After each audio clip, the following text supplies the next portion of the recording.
चलिए जी, आज एक नया टॉपिक स्टार्ट करते हैं, that is measures of dispersion. इसकी डिस्कशन करने से पहले सबसे पहले हम ये तो डिस्कस कर लें कि हमने फर्स्ट चैप्टर में दो बातें डिस्कस करी थी कि स्टैटिस्टिक्स को हम दो पार्ट में डिवाइड कर सकते हैं, एक डिस्क्रिप्टिव स्टैटिस्टिक्स और एक इन्फ्रेंशियल स्टैटिस्टिक्स। तो फिर हमने उसके बाद लेक्चर 2 से डिस्क्रिप्टिव स्टैटिस्टिक्स को स्टार्ट किया था। तो we started our journey, it means we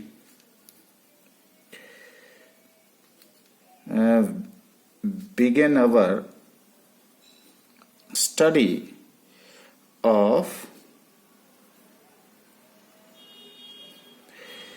descriptive statistics। अगर किसी को डिस्क्रिप्टिव स्टैटिस्टिक्स में दिक्कत आ रही है, इन्फ्रेंशियल स्टैटिस्टिक्स में दिक्कत आ रही है, तो हमारा वो फर्स्ट लेक्चर देख सकता है। अब देखिए, डिस्क्रिप्टिव स्टैटिस्टिक्स को हमने कैसे स्टार्ट किया था। हमने क्या किया, we try to organise raw data. ठीक है, अच्छा, उसके बाद उसको कैसे किया,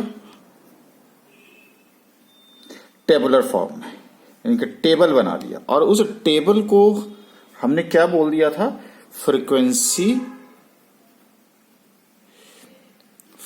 डिस्ट्रीब्यूशन। ठीक है जी।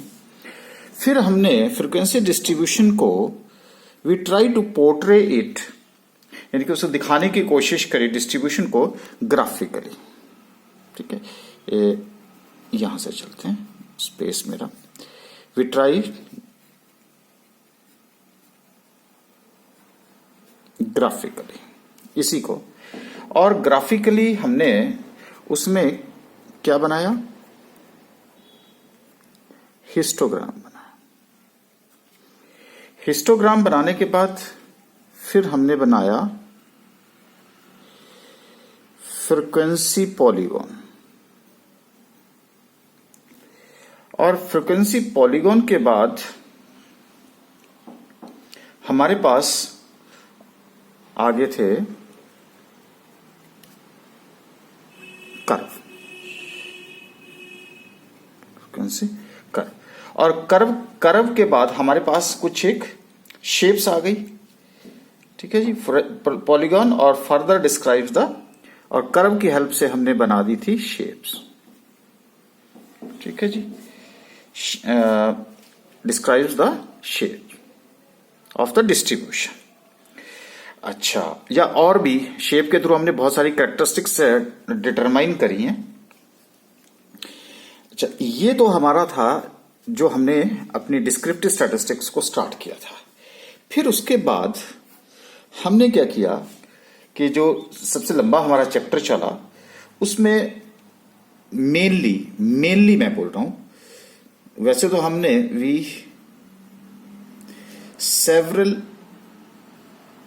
एवरेजेस डिस्कस करी, जिसको हमने मेजर ऑफ सेंट्रल टेंडेंसी बोला। ओके, और खास करके हमारे पास जो सेवरल एवरेजेस में थी, उसमें हमारे पास 3 थी मेन, जिसको हम अर्थमेटिक मीन, मीडियन और मोड। और ये सब एक तरह से क्या है, इसको हम क्या बोलते थे, measures of central tendency. Okay, फिर हमने ये भी बात करी आपसे कि ये कौन सी एवरेज जो है वो कहां बेटर होती है।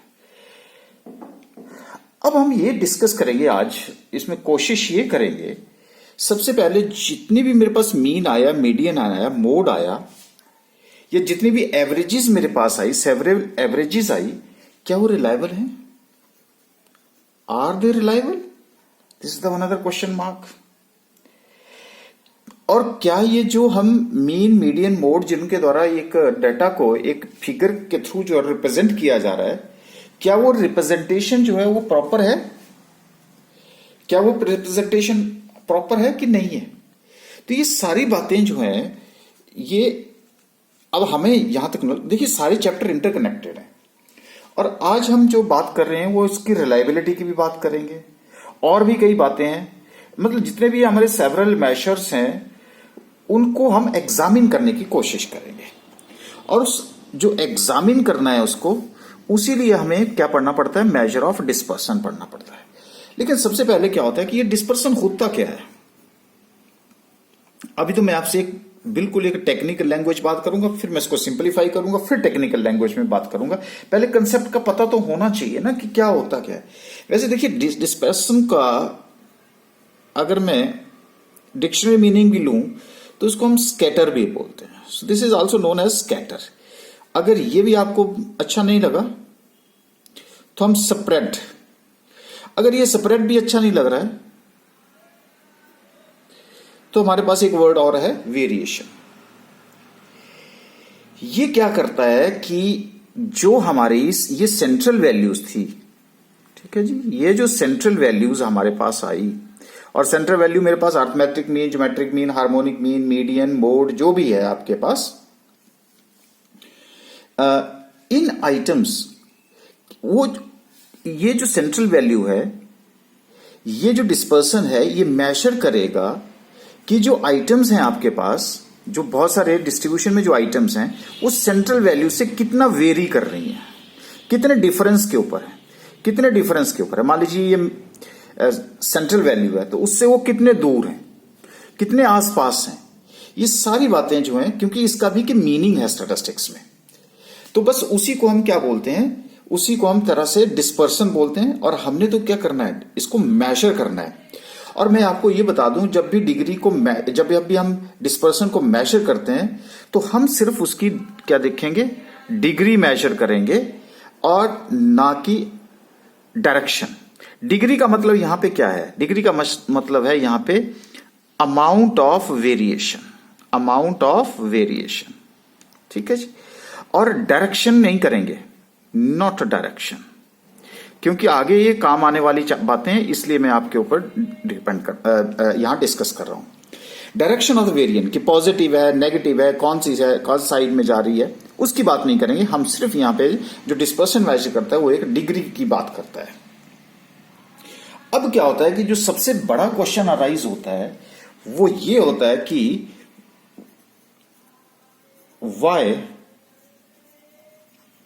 Study dispersion. सबसे बड़ा क्वेश्चन मार्क है। हम इस चैप्टर को पढ़ेंगे क्यों, क्या फायदा होगा इसका हमें।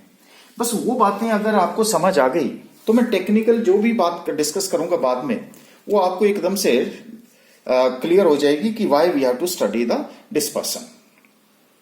देखिए बहुत सारे रीजंस हैं, मैं सबसे पहले आपको रीजन लेता हूं, क्योंकि अभी तक हमने जो डिस्कशन करी है वो क्या बोलता है, वो बोलता है कि measures of central tendency is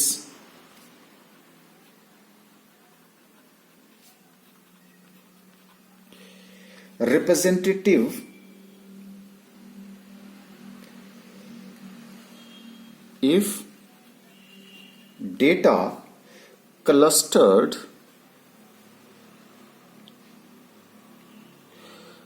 close to it. ठीक है जी, तो हम ये बात कर रहे हैं कि हमने ये वाली बात जो है हमने यहां पे सीख रखी है कि इसका मतलब क्या हुआ। तो हम क्या करेंगे कि पहले सबसे पहले क्या ये ऐसा ही है, यानी कि हम ये डिस्कस करने की कोशिश करेंगे कि जो मीन हमने कैलकुलेट किया है वो एक रिलायबल एवरेज है कि नहीं है। तो देखिए रिलायबिलिटी हम कैसे डिस्कस करेंगे, तो जैसे मैंने कहा कि measure of central tendency is representative if data is clustered close to it, clustered close to it. बस ये चीज हमने अब आप प्रूव करनी है। इस चीज को प्रूव करने के लिए अब मैं आपसे ऐसा करता हूं कि जनरली क्या बोलते हैं, कहते हैं कि अगर वेरिएशन कम होगा, वेरिएशन अगर कम होगा, यानी कि डिस्पर्सन अगर आपका कम होगा, तो हम बोलेंगे कि डाटा जो है वो डाटा जो है क्लस्टर क्लोजली रिप्रेजेंट कर रहा है अर्थमेटिक मीन को, यानी कि अर्थमेटिक मीन के इर्द गिर्द घूम रहा है। इसलिए उस जो हमारे पास सेंट्रल टेंडेंसी या मान लीजिए कि अर्थमेटिक मीन ही है, वो इसका मतलब डाटा को रिप्रेजेंट कर रहा है, तब हम रिलायबल एवरेज बोलेंगे। लेकिन अगर लार्ज मेजर ऑफ डिस्पर्सन है तो उसको हम रिलायबल नहीं बोलेंगे, क्योंकि it is not representing the data. अब इसको हम कैसे प्रूव करें, वो बात अब हम आपके साथ शेयर करते हैं कि how it can be proved. ये देखिए, अब आपके सामने मैं ये एक छोटा सा इंस्टांस लेता हूं। ये देखिए, एजेस ऑफ द एम्प्लॉइज को मेजर कर रहे हैं। अब मैंने कहा था डाटा आपके पास आ गया, डिस्ट्रीब्यूशन है। अब आप समझते हैं ओ एक्स एक्सिस के ऊपर क्या है और वाई एक्सिस के ऊपर क्या होता है। ये एजेस हैं, यहां नंबर ऑफ एम्प्लॉइज हैं, यानी कि एक फैक्ट्री में कितनी उम्र के लोग, कितने एम्प्लॉइज काम कर रहे हैं, ये डाटा हमें ये बता रहा है। और यहां पे अगर मैं बताऊं तो ये एजेस की जो रेंज है, यानी कि छोटे से छोटा 18 साल है और बड़े से बड़ा जो है 85 ईयर्स है। ये मुझे इस डायग्राम से पता चल रहा है कि 18 टू 85 की रेंज के जो एम्प्लॉय हैं यहां पे काम कर रहे हैं। लेकिन अब आप देखें अगर, तो यहां 18 का इसका मतलब बहुत कम है, फिर वो आगे आगे बढ़ते गए, फिर कम हो गए, इसका मतलब बूढ़े लोग भी थोड़ा कम है। लेकिन अभी तक हमने क्या पढ़ा हुआ है कि जी अगर आपसे ये पूछा जाए कि आप ये बताइए कि आपकी फैक्ट्री में जितने भी एम्प्लॉइज काम कर रहे हैं, ऑन एन एवरेज उनकी एज कितनी है, तो आप क्या करेंगे, फटाफट से उसका अर्थमेटिक मीन कैलकुलेट करने की कोशिश कर देंगे कि जी 18 plus 85 divided by 2 is equal to 103 divided by 4। इसका मतलब है 51.2 के करीब जो है, या 50 के करीब जो है वो आपकी क्या बन जाएगी, अर्थमेटिक मीन आ जाएगा। अच्छा, अब जब अर्थमेटिक मीन आया तो आपने ये बोला कि जी ये, तो आपने क्या रिप्लाई दिया, आपने रिप्लाई दिया जी कि मेरी फैक्ट्री में ऑन एन एवरेज कोई 50 साल वाले जो हैं वो ज्यादा काम कर रहे हैं। मेरी एम्प्लॉई की जो एज है, जितने भी एम्प्लॉइज हैं उनके अराउंड जो एज है वो 50 है। अब आप मुझे बताइए, क्या ये 50 जो है रिप्रेजेंट कर रहा है, बताइए, क्या 50 रिप्रेजेंट कर रहा है, क्या वो 18 को रिप्रेजेंट कर रहा है, क्या वो 85 को रिप्रेजेंट कर रहा है? आपके पास तो बहुत सारे कम एम्प्लॉइज हैं जो कि इस रेंज के हैं, जबकि आपकी रेंज कितनी है 18 से 85, तो 50 इयर्स क्या 18 को रिप्रेजेंट कर रहा है, क्या 85 को रिप्रेजेंट कर रहा है? नहीं कर रहा है। क्योंकि देखिए, अब अगर आप 15 से इधर को देखें तो कम से कम 32 का डिफरेंस है, अगर इधर को देखें तो 35 का डिफरेंस है। अब बताइए, ये जो अर्थमेटिक मीन है, क्या हम इसके ऊपर रिलाई करें? नहीं कर सकते।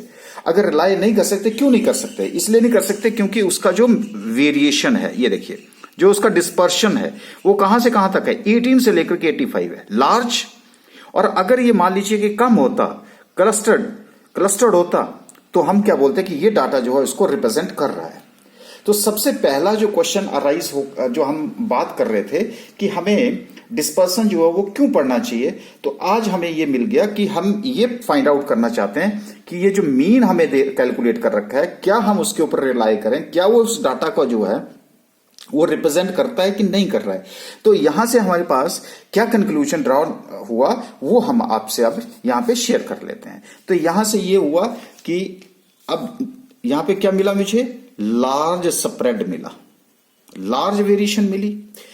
और अगर लार्ज स्प्रेड है और जिसने आपको जो एवरेज दी, वो एवरेज कितनी थी 50, और 50 इज, जो एवरेज 50 है इज नॉट मीनिंगफुल। अगर ये मीनिंगफुल नहीं है तो फिर जो एवरेज की आपने कैलकुलेशन करी है वो तो आपने फिर एक फ्यूटाइल एक्सरसाइज कर दी। तो this is just a wastage of the time. इसलिए हमेशा ध्यान रखिए कि जब भी अगर आप एवरेज कैलकुलेट कर रहे हैं तो एवरेज कैलकुलेट के साथ आपको सपोर्टिंग क्या चाहिए, डिस्पर्सन चाहिए। अगर डिस्पर्सन सपोर्टिंग हो तभी आप ये फाइंड आउट कर सकते हैं कि ये जो डाटा रिप्रेजेंट कर रहा है और ये जो सेंट्रल टेंडेंसी जो रिप्रेजेंट कर रही है, ये जो है वो रिलायबल है या नहीं है। तो अब आप बताइए कि अगर हमें रिलायबिलिटी सेंट्रल टेंडेंसी की चेक करनी है तो उसको चेक करने के लिए हमें सबसे पहले चेक करने के लिए, उसकी रिलायबिलिटी चेक करने के लिए हमें क्या करना पड़ेगा, डिस्पर्सन पढ़ना पड़ेगा कि नहीं पढ़ना पड़ेगा। तो हमें फर्स्ट आंसर मिल गया कि yes we have to study the dispersion. और ये जो आपके पास जो एवरेज हमारे पास आई ये अनरिप्रेजेंटेटिव है। जो मैंने आपको ये वाला जो डेटा बताया इसका मतलब है कि this is unrepresentative, it is not representing, 50 is not representing, so we don't have to rely upon this. okay, उसके बाद ये तो देखा दिया हमने कि एक कंसर्न था हमारे पास कि हमें जो मेजर ऑफ सेंटर टेंडेंसी है उस वो डाटा को रिप्रेजेंट कर रहा है या नहीं कर रहा है, तो उसकी रिलायबिलिटी को हमने चेक कर लिया। ओके, अब उसके बाद अब हम उसके बाद और यूज करना शुरू करते हैं कि why we have to study this measure of the centre tendency. देखिए, अब आपको हम दूसरा रीजन देते हैं। हम बोलते हैं कि ये तो इंडिविजुअल था, अब हम कंपैरिजन कर देते हैं। बस ये समझ गए ना, तो मैं टेक्निकल जो थ्योरी है ना, जब मैं आगे वाले लेक्चर में बताऊंगा वो आपको बहुत जल्दी समझ आएगी। A measure of dispersion can be used to evaluate the reliability of, अब मेरे पास क्या आ गया, 2 और more averages, 2 और more averages। ओके, अब हम इसको प्रूव करते हैं। तो ये हमने प्रूव कर दिया, अब दूसरी बात प्रूव करते हैं। तो पहले तो हमने सिर्फ इंडिविजुअल था, सिंगल था, उसकी रिलायबिलिटी चेक करी। अब हमारे पास मान लीजिए कि 2 तरह के डाटा दे रखे हैं, तो हम उसकी रिलायबिलिटी को कैसे चेक करेंगे। तो ये जो चेक करने वाली बात है उसके ऊपर अब एक और, ये देखिए केस स्टडी। अब ये जो केस स्टडी है वो क्या कह रही है, देखिए यहां पे रिलायबिलिटी ऑफ 2 और मोर एवरेजेस। ये प्रोडक्शन रिकॉर्ड है मेरे पास 9 डेज का, यानी कि 2 फैक्ट्रीज हैं। सपोज कर लेते हैं कि अपना पीसी बनाती है, ठीक है जी, पर्सनल कंप्यूटर बनाती है, कंप्यूटर फैक्ट्री है। किसकी कौन सी फैक्ट्री ले लेते हैं, डेल ले लेते हैं, ठीक है जी। ये डेल की 2 फैक्ट्रीज हैं, 2 प्लांट हैं। एक प्लांट शिमला में है और एक प्लांट कुल्लू में है। और हम फैक्ट्री में वहां गए और हमने क्या किया कि 9 डेज का उनसे रिकॉर्ड मंगवाया, ठीक है जी। अब जब 9 डेज का रिकॉर्ड मांगा तो हमने क्या किया, उसको डायग्रामेटिकली प्रेजेंट करने की कोशिश करी।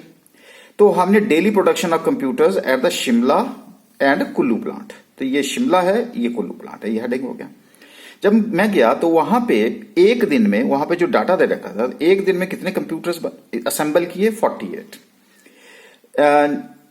2 दिन ऐसे थे जिसमें उन्होंने 49 कंप्यूटर्स असेंबल किए थे।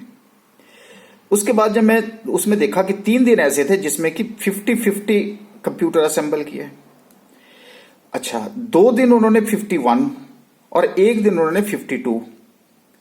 अब मैंने उनसे ये पूछा कि आप मुझे ये बताइए कि आपकी फैक्ट्री में यहां पे डेली अप्रोक्सीमेटली कितने प्लांट जो है, कितने कंप्यूटर जो है वो आप असेंबल कर देते हैं।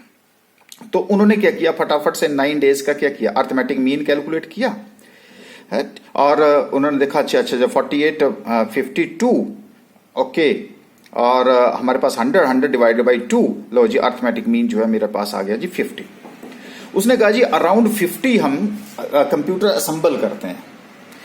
अब मुझे आ गया कि ये क्या ये सच में जो है वो डाटा रिलायबल है या नहीं है। तो जब डाटा रिलायबल है तो हमने क्या देखा कि 50, तो रेंज कितनी थी, 48 टू 52। जब 48 टू 52 रेंज थी मेरे पास, तो इसका मतलब क्या हुआ, 50 को रिप्रेजेंट कर रहा है, बिल्कुल कर रहा है, क्योंकि अगर 50 नहीं किए तो 51 कर दिए, 51 नहीं किए तो 49 कर दिए, 49 नहीं किए तो 52 कर दिए, 51 तो 48 कर दिए। इसका मतलब है कि जो मीन है उसके अराउंड ही घूम रहा है ना। ये देखिए अराउंड, अगर ये अराउंड है इसका मतलब है कि 50 इज ए रिप्रेजेंटेटिव, ये रिप्रेजेंट कर रही है। तो जो मैं आपसे पहले बात कर रहा था कि यहां पे डिस्पर्सन क्या है, कम है। देखो मैं अगर उसी को उसी डायग्राम में अगर इसको बनाने की कोशिश करूं, सॉरी ये देखिए, और ये मेरे पास ये आ गया जो मैंने वहां पे बताया था। अब बताओ यहां से और यहां तक का डिफरेंस और यहां से यहां तक का डिफरेंस क्या है? कम है। और ये जो सारा डेटा है वो इसी के अराउंड क्लस्टर कर रहा है। तो अगर क्लस्टर कर रहा है तो मैं ये बोलूंगा कि 50 is representing whole of the data because the range of 48 to 52 is around arithmetic mean. इसलिए जो शिमला प्लांट है उसका जो डिस्पर्सन है वो बहुत कम है, उसकी जो वेरिएशन है बहुत कम है, वो सिर्फ 48 to 52, यानी कि 2 इधर को है 2 इधर को है, तो वो कोई दिक्कत नहीं है। कई बार छोटी मोटी ऐसे ब्रेक डाउन हो जाते हैं तो उस केस में हम इसको एडजस्ट कर लेते हैं। तो उनका जो रिप्लाई था वो बिल्कुल ठीक था। अच्छा, फिर हमने क्या किया कि हम चल पड़े कुल्लू की तरफ को, और जब हम वहां पे कुल्लू प्लांट के पास गए तो कुल्लू प्लांट में हमें क्या मिला? हमने कहा कि जब बताइए जी, जिस डेट को ये जो 9 डेज जहां पे हमने शिमला प्लांट स्टडी किया था वही प्लांट को लेकर के हम कहां चले गए? कुल्लू चले गए। जब हम कुल्लू गए तो हमने कुल्लू में क्या पोजीशन देखी? हमने देखा कि एक दिन में एक ऐसा दिन था जिसमें उन्होंने 40 कंप्यूटर बनाए, एक ऐसा दिन था जिसमें उन्होंने 60 कंप्यूटर बनाए, 2 दिन ऐसे थे जिसमें उन्होंने 47 कंप्यूटर्स बनाए, 3 दिन ऐसे थे जिसमें उन्होंने 3 कंप्यूटर्स बनाए, और 2 दिन ऐसे थे जिसमें उन्होंने 53 कंप्यूटर्स बनाए। अब हमने देखा कि अच्छा इसकी रेंज कितनी है? 40 to 60। हमने कहा कि आप बताइए जी, आपके प्लांट में आप अराउंड डेली जो है वो कितनी कंप्यूटर्स को असेंबल कर देते हैं? तो उसने भी क्या किया, 40 + 60 is equal to 100 divided by 2, कहता है जी 50 कंप्यूटर्स हम डेली असेंबल करते हैं। अब बताइए आप, शिमला वाला प्लांट भी 50 कर रहा है और कुल्लू वाला प्लांट भी 50 कर रहा है। अब हम कैसे कंपेयर करें कि ये जो शिमला वाला प्लांट है वो बेटर कर रहा है या कुल्लू वाला प्लांट जो है वो बेटर कर रहा है? अगर तो मैं इस डाटा को छुपा दूं और सिर्फ मैं मीन के पास जाऊं, और दोनों का मीन क्या है मेरे पास? सेम है। अगर दोनों का मीन सेम है तो मैं कैसे बताऊं कि कौन सा मीन जो वो बेटर है? तब तो मैं कहूंगा कि जी नहीं जी, दोनों यूनिट जो वो बेटर कर रहे हैं। लेकिन चलिए अब देखते हैं कि इसमें कौन सा यूनिट जो है बेटर कर रहा है। अब आप मुझे बताइए, मीन कितना है? यहां भी 50, वहां कितना था? 50। लेकिन अब देखिए यहां से ये यहां से चला और ऐसे हो गया डाटा। इसका मतलब क्या हुआ कि 50 से लेके 40 तक कितने का डिफरेंस है? 20। 50 से लेके 60 10। यानी कि इसका मतलब आप मुझे लगता है कि अब आपको क्लियर हो गया होगा। क्या क्लियर हुआ होगा आपके पास? कि यहां का जो प्लांट है उसकी जो रेंज है वो रेंज जो है कितनी है? 40 to 60 है। 40 to 60 रेंज है, और जो 40 to 60 की रेंज होती है वो दैट इज हायर रेंज। इसका मतलब है कि जो आपने 50 की जो मीन एवरेज है, क्योंकि ये तो ठीक है लेकिन ये डाटा तो बहुत दूर है, क्या इसके क्लस्टर इसके अराउंड घूम रहा है? ये वाला 40 60 ये नहीं घूम रहा है ना। यहां तो सिर्फ वो ज्यादा है। कुल्लू वाले प्लांट का डिस्टर्बेंस, इसकी वेरिएशन क्या है? ज्यादा है। तो अगर इसकी जिसकी वेरिएशन ज्यादा होती है उसको हम क्या बोलते हैं? इरेटिक बोलते हैं। ठीक है जी। अगर हम इसको, तो इसका मैं क्या बोलूंगा कि ये जो कुल्लू वाला प्लांट है जी, इट इज मोर इरेटिक। ये तो कभी देखो 40 करता है, कभी 60 करता है, कभी मतलब बहुत ज्यादा वेरिएशन है, बहुत ज्यादा डिस्पर्सन है। ऐसा क्या रीजन है? जबकि दोनों का मीन क्या था? सेम था। तो मैं क्या बता रहा था आपको? रिलायबिलिटी ऑफ 2 और मोर एवरेजेस। अब मेरे पास दोनों एवरेज सेम है, लेकिन जब मैंने एक्चुअल में इसको देखा, किसकी हेल्प से देखा? डिस्पर्सन की हेल्प से देखा, तो मुझे ये लगा कि शिमला प्लांट इज बेटर और कुल्लू प्लांट जो बेटर नहीं है। अगर मैं सिर्फ सेंट्रल टेंडेंसी पे जाता तब तो मैं ये बोलता कि जी शिमला प्लांट और कुल्लू प्लांट दोनों बेटर कर रहे हैं, क्योंकि दोनों का अर्थमेटिक मीन क्या है? सेम है। तो मुझे लगता है कि अब आपको ये समझ आना शुरू हो गया होगा कि अब जो डिस्पर्सन है वो डायग्राम से भी हम क्या करते हैं, जब ये है बिल्कुल तो ये क्लस्टर्ड होता है जब हाई पीक होती है, और जब आपके पास ये फ्लैट हो जाता है तो फ्लैट के केस में आपके पास क्या हो जाता है? डिस्पर्सन हाई हो जाता है। ये देखिए आपके सामने ही है, ये क्या है आपके पास? ये देखो ऐसे आ रहा है, और ये जो है बिल्कुल, तो ये इसकी पीक जो है वो एक ही जगह पे है और इसका मीन, तो आपको डायग्राम से भी पता चल जाता है कि कौन सा जो डिस्पर्सन है, किसका डिस्पर्सन ज्यादा है और किसका डिस्पर्सन कम है। तो अब हमारे पास जो सेकंड कंक्लूजन निकल के आया था, a measure of dispersion can be used to evaluate the reliability of 2 और मोर एवरेजेस। तो जब इसकी रिलायबिलिटी की हमने चेक करने की कोशिश करी तो उससे भी हमें रिप्लाई मिल गया कि जी हमें क्या पढ़ना चाहिए, डिस्पर्सन, नहीं तो हमें धोखा हो जाएगा। जो सेंट्रल टेंडेंसी हमने कैलकुलेट करी है और 2 यूनिट का सेम ही अगर हमारे पास सेम अर्थमेटिक मीन है तो ये आपको एक प्रॉब्लम क्रिएट कर सकता है और जिसकी वजह से हम जो डिसीजन है वो गलत ले सकते हैं। देखिए अब मैं आपको कुछ एक डाटा फिर बताने की कोशिश कर रहा हूं। ये देखिए अब आपको ये पता चल गया कि डिस्ट्रीब्यूशन कैसे होते हैं। ये देखिए एक डिस्ट्रीब्यूशन ये है और एक डिस्ट्रीब्यूशन ये है। तो मैंने क्या लिखा, और दोनों का अर्थमेटिक मीन क्या है, सेम है। तो मैंने लिखा दो डिस्ट्रीब्यूशन है with same mean with different dispersion. अब इसका डिस्पर्सन क्या है, ये देखो इसका डिस्पर्सन कम है और इसका डिस्पर्सन कहां जा रहा है, ये देखिए इससे ज्यादा जा रहा है। तो अब आप कौन सा बोलोगे कि जी जिसकी पीक ज्यादा होती है वो रिलायबल डाटा है और जिसकी पीक जो है फ्लैटर्ड होती है वो डाटा नहीं है। तो आपने इसमें ये कंफ्यूज नहीं क्रिएट करना कि जी सेम मीन है तो इसका मतलब दोनों जो है बेटर कर रहे हैं। तो हमें क्या पढ़ना पड़ेगा, यहां डिस्पर्सन पढ़ना ही पड़ेगा। आ जाइए यहां पे। अब देखिए दो डिस्ट्रीब्यूशन हैं क्योंकि ये अलग है, एक डिस्ट्रीब्यूशन है एक डिस्ट्रीब्यूशन है। इसका अर्थमेटिक मीन 1 दे दिया मैंने, इसका अर्थमेटिक मीन 2 दे दिया। अब दो अर्थमेटिक मीन आ गए तो इसका मतलब है दो डिस्ट्रीब्यूशन है, 2 डिस्ट्रीब्यूशन विद, अब क्या हुआ, मीन अलग है, इसका मीन अलग है इसका मीन अलग है, तो मीन 1 मीन 2।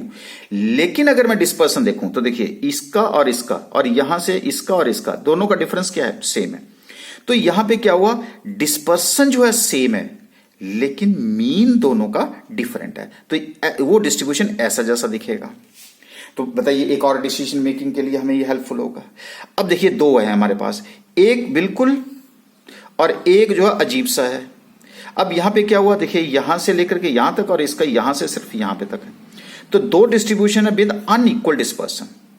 डिस्पर्सन दोनों का क्या है, अनइक्वल है, क्योंकि इनका वेरिएशन क्या है, इसका बहुत कम है इसका वेरिएशन ज्यादा है। तो जिसका वेरिएशन कम होगा वो मोर रिलायबल होगा, जिसका वेरिएशन जो है वो ज्यादा होगा। तभी तो हमने क्या कहा, हमने कहा कि देखो जी हमारी फैक्ट्री में तो 50 साल के लोग ही काम करते हैं। जब हमने एक्चुअल में ढूंढने की कोशिश करो तो एक में जो मुझे 18 साल का मिला, एक 85 का मिला। बताओ आप 50 को 18 साल वाला रिप्रेजेंट कर रहा है क्या, 85 वाले को 15 वाला रिप्रेजेंट कर रहा है, नहीं कर रहा है ना। अगर नहीं कर रहा है तो अगर डिस्पर्सन नहीं होता तो हम तो क्या कर लेते, उसके ऊपर रिलाई कर लेते कि नहीं कर लेते। तो we have to rely upon that. तो इसलिए मैंने कहा कि अब हमें डिस्पर्सन क्यों पढ़ना चाहिए। तो मुझे लगता है कि आपके लिए बहुत सफिशिएंट है कि हमें डिस्पर्सन पढ़ने की जरूरत क्यों है, क्योंकि हमें स्टडी करना पड़ता है कि जो हमने अर्थमेटिक मीन कैलकुलेट किए हैं उन अर्थमेटिक मीन की कैलकुलेशंस के लिए क्या वो रिलायबल भी हैं या नहीं है। अगर मेरे पास दो फर्म है और सेम अर्थमेटिक मीन दे रहा है वो, तो क्या दोनों फैक्ट्रीज जो वो बेटर कर रही हैं या नहीं कर रही हैं। तो बस उसी के बेस के ऊपर अब हम डिस्पर्सन की, क्योंकि डिस्पर्सन अब हमें पता चल गया, अब हमारा डिपेंड करता है कि हमने उसको मेजर कैसे करना है। तो अब मुझे ऐसा लग रहा है कि अब जो डिस्पर्सन की बातें हैं हमारे पास, उस डिस्पर्सन के लिए हमें जो एक तरह से डिस्पर्सन की जो सिग्निफिकेंस है वो अब हमें समझ आ रही है। तो अब अगर मान लीजिए कि हमें एक क्वेश्चन पूछ लिया जाता है, क्योंकि ये तो हमने सिंपल लैंग्वेज में डिस्कस किया कि what is the significance of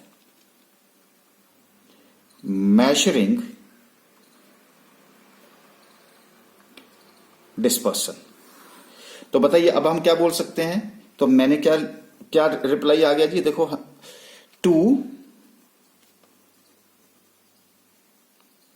determine the reliability of an average. क्या हम इसके ऊपर विश्वास कर सकते हैं कि नहीं कर सकते हैं, आपके सामने आया। नंबर 2 यहां पे हमने स्टडी किया पहले वाले केस में 2। अब तो आप मेरे को एक्सप्लेन कर सकते हैं। To facilitate comparison. अब अभी आपके सामने देखा, अगर 2 से ज्यादा डिस्ट्रीब्यूशन थे तो जिसमें ज्यादा वेरिएबिलिटी थी उसको हमने रिजेक्ट कर दिया। अच्छा, तीसरी बात, अगर चलो थोड़ा सा एडवांस बता देता हूं, टू फैसिलिटेट कंट्रोल। अब आप कई बार क्या करते हैं कि जैसे फैक्ट्री में आप प्रोडक्शन कर रहे हैं और आपने प्रोडक्शन की रेंज रखी है कि मान लीजिए कि आपने रखी है कि जी मैं 1000 नेल्स, आप देखिए किलो आप काउंट नहीं कर सकते छोटे छोटे के, आपने ये रखी है कि 1000 नेल्स में जो है वो सिर्फ 1 नेल्स जो है डिफेक्टिव हो सकती हैं। अब मान लीजिए कि वो बढ़नी शुरू हो गई, अब आपने सैंपल लिया, सैंपल लेकर के आपने काउंट किया 2 है, 1 है, कई बार 1 है, कई बार 0 होगी, कई बार कुछ होगा, अगर कई बार 3 हो सकती है, तो 3 के बाद फिर हम 2 की तरफ को जा रहे हैं, तो इसका मतलब वो कंट्रोल में है। लेकिन बाय द वे अगर वो बढ़ना शुरू हो गया 4, 5, 6, 7 इस तरह से बढ़ना शुरू हो गया, इसका मतलब मेरी मशीनरी में कोई डिफेक्ट हो गया है, तो मैं क्वालिटी कंट्रोल कर सकता हूं, चेक कर सकता हूं। तो जितनी ज्यादा डिस्पर्सन शुरू हो जाएगी वो मुझे कंट्रोल करने के लिए जो है वो इजी रहेगा। ठीक है, अच्छा ये हमें अब बाद में काम आएगा। This is to facilitate the use of other statistical measures. अब आप क्या करेंगे, जैसे अभी हम इससे आगे वाले चैप्टर्स जैसे कोरिलेशन है, रिग्रेशन है, स्टैटिस्टिकल इन्फ्रेंसेस है, ये सारे चैप्टर जो हैं वो किसके ऊपर डिपेंड करेंगे, इसी के ऊपर डिपेंड करेंगे कि आपका जो डिस्पर्सन है वो ही हेल्प करेगा। तो ये बेस है, तभी मैंने आपको पीछे वाले चैप्टर के साथ इसको लिंक किया। अगर किसी ने वो चैप्टर नहीं पढ़े हैं तो फिर अभी भी पढ़ लीजिए डिस्पर्सन को अटेम्प्ट करने से पहले, क्योंकि आगे वाले चैप्टर जो है वो इन्हीं के ऊपर जो है वो डिपेंड करेंगे और इसी के साथ उसका कनेक्शन है। सो मेजर ऑफ डिस्पर्सन, तो डिस्पर्सन की डिस्कशन करने के बाद आज हम बात करेंगे कि डिस्पर्सन को मेजर कैसे करते हैं और उसका एक हम मास्टर प्लान जो है हम यहाँ पे तैयार करेंगे। लेकिन उस मास्टर प्लान से तैयार करने से पहले अब मैं दोबारा से आपको एक छोटा सा एक रिवीजन कराता हूं उससे। अब देखिए मेरे पास मान लीजिए कि ये 5 कॉलेजेस के बच्चे जो हैं वो एक एग्जाम में अपीयर हुए और उनके 500 में से टोटल स्कोर था 500 और 500 में से जो स्कोर है वो ये है। अब यहाँ पे इस कॉलेज से 5 बच्चे अपीयर हुए और जब 5 बच्चे अपीयर हुए तो उस केस में सब बच्चों के 100, 100, 100, 100, 100 मार्क्स आ गए और ये 500 मीन आ गया 100। और अगर जब उनसे पूछा गया कि आपके जो 100 आपकी अर्थमेटिक मीन है क्या वो आपको रिप्रेजेंट कर रही है, तो हमने देखा कि बिल्कुल, क्योंकि all items are representing arithmetic mean. जब आइटम्स अर्थमेटिक मीन को रिप्रेजेंट कर रही हैं तो it means there is no dispersion, there is no variation. तो यहां डिस्पर्सन है ही नहीं है, 0 है। उसके बाद हम दूसरे कॉलेज में गए, सीरीज बी लिख दिया मैंने, उस वहां पे एक के 105, एक के 102, एक 103, 100, 90, 500। जब इनका टोटल किया तो टोटल करके इसका मीन भी कितना निकला 500 divide by 5 which is equal to 100। तो हमने देखा कि 100 को सिर्फ एक ही आइटम रिप्रेजेंट कर रही है, तो हम ये कह सकते हैं कि one item is perfectly representing by mean और other items vary with small variation, क्योंकि 100, 90, 100, 103 को ज्यादा नहीं है, क्लस्टर वहीं पे कर रहा है, तो हम बोलेंगे यहाँ पे कि there is a small dispersion. अब हम चले गए तीसरे कॉलेज में, तो वहां पे हमने देखा कि एक बच्चे के एक नंबर था, एक का 489, 2, 3, 5, 5 और 500, 100 में से हमने 500 डिवाइड बाई 5 मेरा मीन दोबारा से 100 आ गया। तो अब बताइए कि 100 को कोई रिप्रेजेंट कर रहा है? बिल्कुल नहीं कर रहा है। तो not a single item is represented by mean, items very widely from one another, और इसलिए ये मेरे पास क्या बन गया जी, लार्ज डिस्पर्सन हो गया यहाँ पे। अब देखो अगर हम अर्थमेटिक मीन पे चलते और 3 कॉलेज की बोलते कि जरा बताना आपके क्या स्कोर है, तो सबने क्या बोलना था 100, 100, 100। तो क्या ये 100 जो अर्थमेटिक मीन आपके पास आ रहा था, क्या वाज इट रिलायबल? नहीं था रिलायबल। जब हम इंटेंसिव डीप गए और with the support of dispersion गए तो हमें पता चला कि college A is doing better rather than the college B and C. तो ये एक छोटा सा इंस्टांस था जो मैंने आपके साथ शेयर करना था कि क्योंकि अब हो सकता है कि डिस्पर्सन अब आपके माइंड में अब आपका जो कंसेप्ट है वो अब क्लियर हो गया होगा। तो इस कंसेप्ट को क्लियर करने के बाद आज हम डिस्कशन करेंगे कि डिस्पर्सन को मेजर करते कैसे हैं। देखिए मैं अब आपको ये बता देता हूं कि जो डिस्पर्सन मेजर करने के लिए सबसे पहले तो ये इट इज ईदर यहां पे लिख देता हूं, इधर या तो ये एब्सोल्यूट होता है या फिर रिलेटिव होता है। अब आप बोलेंगे ये एब्सोल्यूट क्या है, मैंने फर्स्ट लेक्चर में भी डिस्कस किया है, लेकिन आप वहां भी देख सकते हैं, लेकिन फिर भी मैं बता दूं, जो एब्सोल्यूट वर्ड है वो लैटिन वर्ड है, और जब लैटिन वर्ड है तो लैटिन वर्ड में हम इसको बोलते हैं कि मतलब free, set free, make separate जिसको बोल सकते हैं। तो ये फ्री कब हो सकता है? ये फ्री तभी हो सकता है जब यहाँ पे हमारे पास जो डेटा दे रखा है उसके यूनिट्स जो है वो सेम होते हैं। अब सेम यूनिट का मतलब क्या हुआ कि जितने भी यूनिट का मतलब है यहाँ पे statistical unit, that is known as statistical unit. इनके डाटा जो मुझे ओरिजिनल डाटा जो दे रखा है, जैसे मान लीजिए डाटा दे रखा है आपका ग्राम्स में, ठीक है जी, आपका डाटा दे रखा है टन्स में, आपका डेटा दे रखा है किलोमीटर्स में, आपका डेटा दे रखा है रुपीस में, तो बताइए ये क्या है? फ्री है। सारा डाटा जो है वो एक ही यूनिट में दे रखा है। तो जब एक ही यूनिट में दे रखा है तो एक डेटा, उसको हम क्या बोलते हैं? एब्सोल्यूट बोलते हैं। उस तरह से रिलेटिव, अब रिलेटिव भी एक तरह से लैटिन वर्ड है, और इसको अगर हम लैटिन वर्ड है तो इसका मतलब होता है रिलेट। तो रिलेट का मतलब क्या हुआ? रिलेट का मतलब है कि वो डिपेंडेंट है। तो सिंपल सी बात है, जिसके यूनिट सेम नहीं है। अब अगर मैं टन को किलोमीटर के साथ वो कर रहा हूं तो एक आइटम आपके पास किलोमीटर की है, एक आइटम आपकी रुपी में है, तो it relates to it each other, यानी कि डिपेंडेंसी है, फ्री नहीं है, डिपेंडेंट है यहां पे। अब अगर ऐसा हो तो डेटा हो तो नेचुरली अब हम उसकी अगर हमें कैलकुलेशन करनी पड़ती है तो हम उसको किस में कन्वर्ट कर देते हैं? रेशियोज में कन्वर्ट करते हैं। आपको याद होगा कॉमर्स में कॉमन साइज स्टेटमेंट जब आपने पढ़ी थी, तो जब कंपैरिजन करते थे आप तो हर आइटम को कंपेयर करते थे, उस टोटल को 100 लेते थे और फिर परसेंटेज कैलकुलेट करते थे, तब जाकर के दो यूनिट्स को कंपेयर करते थे। वो that was to be called as a relative comparison. मुझे लगता है आपको क्लियर हो गया होगा, नहीं हो तो आप फर्स्ट लेक्चर देख सकते हैं। अच्छा, अब हमारे पास जब एब्सोल्यूट डेटा होगा तो एब्सोल्यूट डेटा उसको हम क्या बोलते हैं? उसको बोलते हैं जी हम टेक्निकल टर्म में, पहले तो मैं लेमैन की लैंग्वेज में बता रहा था, एब्सोल्यूट मेजर ऑफ डिस्पर्सन। ठीक है, अब जब एब्सोल्यूट मेजर ऑफ डिस्पर्सन है तो दो तरह के आइटम्स होंगी। पहले मैं आपको लेमैन की लैंग्वेज में कहूंगा, based on selected items. Based on selected item means जैसे आप अब एक चावल का बैग है, उसमें से आप क्या कहते हैं, 5-10 चावल लेते हैं और उसी के बेस के ऊपर आप एक राय बना लेते हैं कि अच्छा ये चावल अच्छा है कि नहीं है। तो उसको हम क्या बोलते हैं जी? फर्स्ट लेक्चर में डिस्कस किया था हमने, क्या बोलते हैं जी? सैंपल बोलते हैं। तो वहां आपको जो डेटा होगा वो बोलेगा सैंपल वेस्ट, और ये भी हमने फर्स्ट लेक्चर में बताया था, बेस्ड ऑन ऑल आइटम्स। अगर आपको कैलकुलेशन करनी है तो आपको याद होगा वहां पे हमने बताया था आपको, जब ऑल आइटम्स को कवर कर लेते हैं। मान लीजिए सारे जितने भी चावल हैं बैग में, एक एक करके अगर हम सबको ले लें, अब मान लीजिए कि अगर आपके पास 100 आइटम है, उसमें से आप 10 आइटम्स ले रहे हैं, तो 10 आइटम मीन्स सैंपल की बात कर रहे हैं। अगर 100 की 100 ले रहे हैं तो हम उसको पॉपुलेशन बोलते हैं। तो अब ये लेमैन की लैंग्वेज में भी हो गया और टेक्निकल लैंग्वेज में, स्टैटिस्टिकल लैंग्वेज में भी हो गया।